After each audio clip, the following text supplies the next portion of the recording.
everything?" he says, chewing as fast as he can. "It's delicious. Best thing you've ever cooked.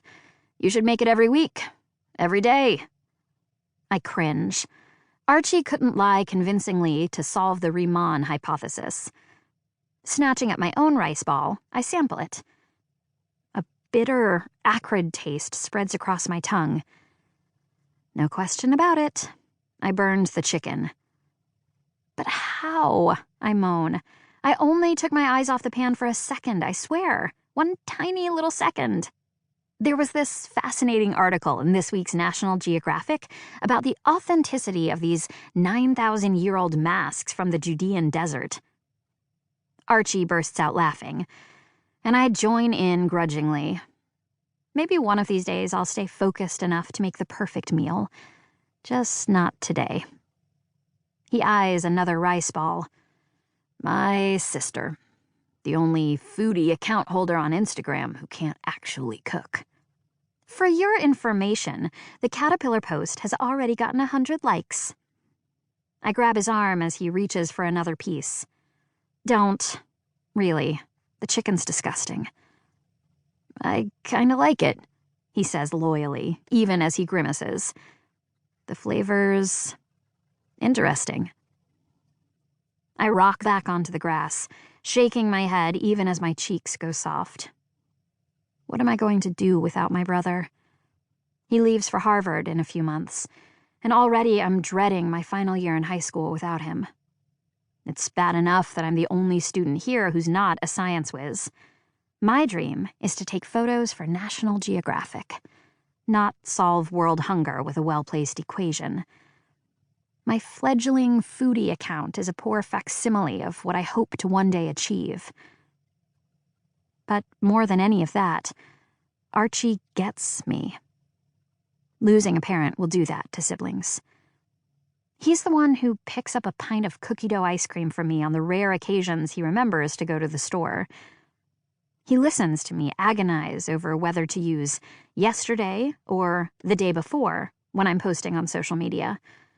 He even watched Thor with me 13 times in a single weekend because he knew I needed to forget the anniversary of our mom leaving. My brother understands, without me saying a word, the hole in my heart that Mom created when she abandoned us. Maybe because he has one too. Maybe because he's the only one who ever comes close to filling mine. Dad doesn't have a clue. Since Mom took off 6 years ago, he only talks to me when he has to.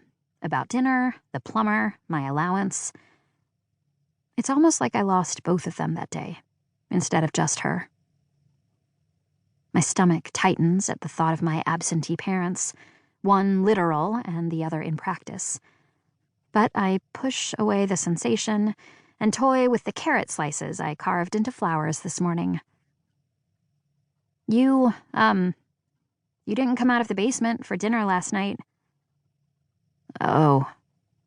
Archie's grimace morphs from distaste into guilt. "I was working on a proof. Sorry." "With Zeke?" I ask. He frowns and looks away. "No, just me." Zeke is a year below Archie, a junior like me. Since middle school, he and Archie would sit in our basement for hours, heatedly debating hypotheses with names as complicated as one of the old languages that dies approximately every 14 days. Zeke makes me laugh. A lot. We share a mutual love of Emily Dickinson, and we're both obsessed with the Avengers.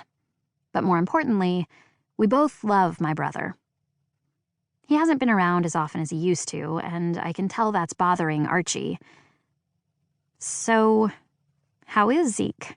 I ask carefully. I haven't seen him at our house lately. "He's busy," Archie grumbles. "Oh, okay." I chew on my cheek, wondering how to continue. "It's just that you don't talk as much anymore. Not even to me.